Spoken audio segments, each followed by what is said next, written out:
नमस्कार दोस्तों, स्वागत है आपका हमारे यूट्यूब चैनल पर। दोस्तों आज के इस वीडियो में हम लोग जानेंगे फैराडे का द्वितीय नियम यानी फैराडे सेकंड लॉ के बारे में। दोस्तों ये फैराडे का द्वितीय नियम क्या कहता है, जरा इसके बारे में हम लोग सीखने की कोशिश करते हैं। फैराडे का द्वितीय नियम क्या कहता है, क्या जानते हैं हम लोग फैराडे के द्वितीय नियम के बारे में, फैराडे सेकंड लॉ के बारे में, जरा इसके बारे में हम लोग जिक्र करते हैं।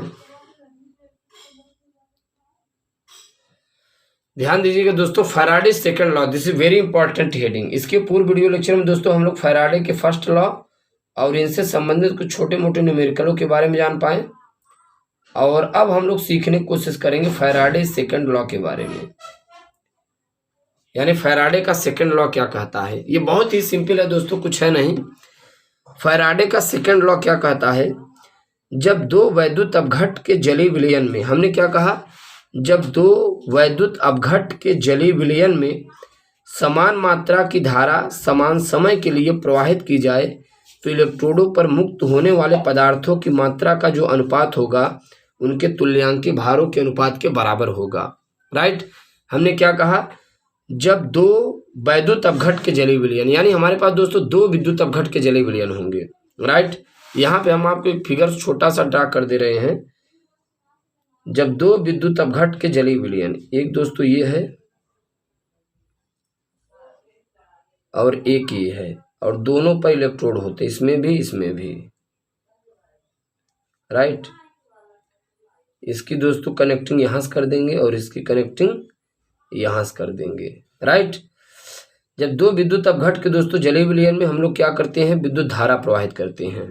राइट, तो इनके इलेक्ट्रोडों पर जो ये आप देख पा रहे हैं, ये जो इलेक्ट्रोड हैं दोस्तों, इनके इलेक्ट्रोडों पर जो निक्षेपित पदार्थ की मात्रा होती है वो क्या होती है, इसी के बारे में हम लोगों को क्या करना है, जानना है। राइट, इसी के बारे में दोस्तों हम लोग क्या करना है, समझना है।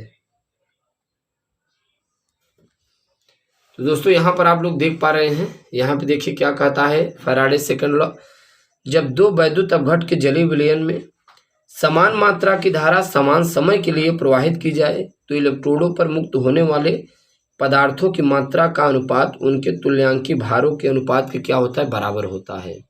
राइट, जब दो वैद्युत अपघट के जलीय विलयन, भाई दो विद्युत अपघट का जलीय विलयन है, इसे हमने आपको दिखाया, ये देखिए दो विद्युत अपघट का जलीय विलयन ये।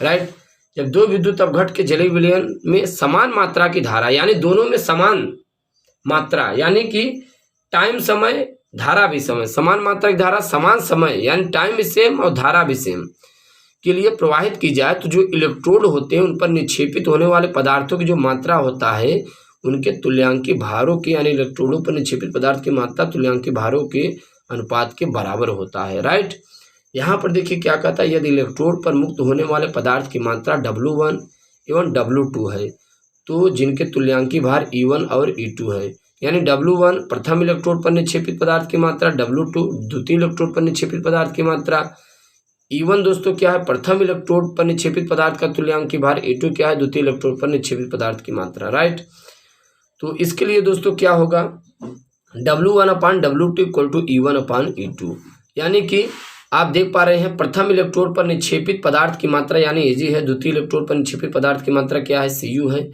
और Ag का तुल्यांकी भार है और Cu का तुल्यांकी भार है, इनके अनुपात के क्या होता है, बराबर होता है। इसी को दोस्तों हम लोग क्या कहते हैं, फैराडे सेकंड लॉ।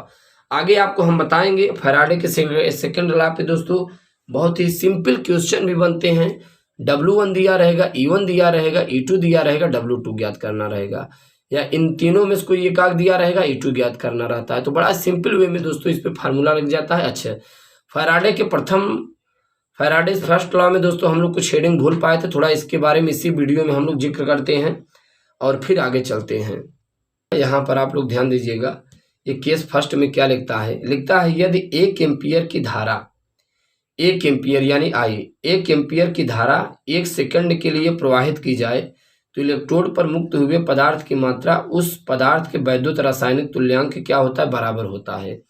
हमने क्या कहा दोस्तों, यदि 1 एम्पियर की धारा 1 सेकंड के लिए प्रवाहित की जाए। राइट, 1 एम्पियर की धारा दोस्तों 1 सेकंड के लिए प्रवाहित की जाए तो इलेक्ट्रोडों पर मुक्त यानी निक्षेपित पदार्थ की मात्रा उसके वैद्युत रासायनिक तुल्यांक के क्या होता है, बराबर होता है। आप ऐसे समझिए, W इक्वल टू क्या होता है, Z इंटू क्यू, राइट। और Q बराबर दोस्तों क्या होता है, Q बराबर होता है I इंटू टी, यानी करंट इंटू टाइम। तो यहां पर हम क्या कह रहे हैं, 1 एम्पियर की धारा 1 सेकंड के लिए प्रवाहित की जाए तो इलेक्ट्रोड पर मुक्त हुए जो पदार्थ की मात्रा होगी उसके विद्युत रासायनिक तुल्यांक के बराबर होगा। यानी 1 एम्पियर की धारा 1 सेकंड के लिए प्रवाहित करेंगे तो इलेक्ट्रोड पर निक्षेपित पदार्थ की मात्रा क्या होगी, इलेक्ट्रोड पर निक्षेपित पदार्थ की मात्रा उसके विद्युत रासायनिक तुल्यांक यानी Z के क्या होगा, इक्वल होगा। यही है दोस्तों विद्युत रासायनिक तुल्यांक। बात समझ में आई। अब यहाँ पर देखिए एक और इम्पोर्टेंट है, कभी कभी न्यूमेरिकल में इनसे भी संबंधित कुछ चीज़ें जिक्र में आती हैं। कि सेकंड में क्या कहता है, किसी पदार्थ का 1 ग्राम तुल्यांक प्राप्त करने के लिए, हमने क्या कहा दोस्तों, किसी पदार्थ का 1 ग्राम तुल्यांक प्राप्त करने के लिए 96500 कूलाम आवेश प्रवाहित करना पड़ता है। समझिए जरा, किसी पदार्थ का 1 ग्राम तुल्यांक, यानी कि अगर 1 ग्राम तुल्यांक दोस्तों प्राप्त करना हो तो 96500 कूलाम आवेश प्रवाहित करना पड़ता है, और इसी को हम लोग कहते हैं 1 फैरेड, राइट। 1 फैरेड बराबर क्या होता है, 96500। Z बराबर क्या होता है दोस्तों, E अपान F, E अपान क्या हो जाएगा 96500, और E क्या है दोस्तों, विद्युत रासायनिक तुल्यांक है, एटॉमिक मास बटे n फैक्टर, एटॉमिक मास बटे n फैक्टर, राइट। तो ये चीजें दोस्तों आपको ध्यान में रखना है। Z बराबर क्या होता है, Z बराबर अगर हमें यहाँ पे देखिए 1 ग्राम तुल्यांक प्राप्त करने के लिए 96500 आवेश प्रवाहित करना पड़ता है। यानी अगर हमें 1 ग्राम तुल्यांक यानी यह प्राप्त करना हो तो 96500 आवेश प्रवाहित करेंगे तभी ये प्राप्त होगा दोस्तों। तुल्यांक की भार कैसे निकालते हैं, उसकी परमाणु भार बटे संयोजकता। अच्छा, यहाँ पे थोड़ा हम आपको बता दे रहे हैं तुल्यांक की भार कैसे निकालते हैं। जैसे मान लीजिए हमारे पास है दोस्तों सोडियम है, मैग्नीशियम है, एल्यूमिनियम है और NaCl है, MgCl2 है। अब दोस्तों इसका हमें तुल्यांक की भार निकालना हो तो कैसे निकालेंगे, अगर हमें इनका इक्विवेलेंट मास निकालना हो, इक्विवेलेंट मास, राइट, तो कैसे निकालेंगे, एटॉमिक मास बटे क्या हो जाएगा n फैक्टर। एटॉमिक मास क्या है दोस्तों, इन तीनों में से आप कोई चूज कीजिए, किसी का आप परमाणु भार ले लीजिए। जैसे सपोज मान लीजिए हमने एल्यूमिनियम का परमाणु भार लिया, कितना होता है 27 होता है, और इसका दोस्तों n फैक्टर कितना होगा, इसका n फैक्टर यानी n फैक्टर इसकी वैलेंसी कितनी होगी, एल्यूमिनियम की 3 होगी, तो 3 9 27, यानी कि 9 आएगा इसका इक्विवेलेंट मास किसका, एल्यूमिनियम का। अब दोस्तों मान लीजिए आपको NaCl और MgCl2 का इक्विवेलेंट मास निकालना हो तो आप कैसे निकालेंगे, बड़ा ही सिंपल है, कुछ है नहीं दोस्तों। ये आपको ऐसे निकालना है, इक्विवेलेंट मास यहाँ पर इनके मालिक्यूलर मास डिवाइडेड बाय दोस्तों क्या हो जाएगा n फैक्टर, मालिक्यूलर मास बटे क्या हो जाएगा दोस्तों n फैक्टर, मालिक्यूलर मास बटे n फैक्टर। तो इसका दोस्तों मालिक्यूलर मास, मालिक्यूलर जैसे 23, सोडियम का परमाणु भार कितना होता है 23, और क्लोरीन का कितना होता है 35.5 बटे n फैक्टर कितना होगा 1, क्योंकि जब आप इसे दोस्तों जल में घोलोगे तो Na+Cl- में टूटेगा, इसके n फैक्टर 1 आएगा, यानी 58.5 बटे 1, इसका इक्विवेलेंट मास हो जाएगा 58.5। ये है दोस्तों इसका इक्विवेलेंट मास, राइट। इस प्रकार से दोस्तों हम लोग सीख पाए फैराडे सेकंड लॉ के बारे में, और इसके बाद दोस्तों हम लोग इन सभी के न्यूमेरिकलों के बारे में मुलाकात करेंगे। और यदि आप चैनल पर नए हैं तो चैनल को दोस्तों सब्सक्राइब करना ना भूलना। Thanks for watching, thanks lot, धन्यवाद।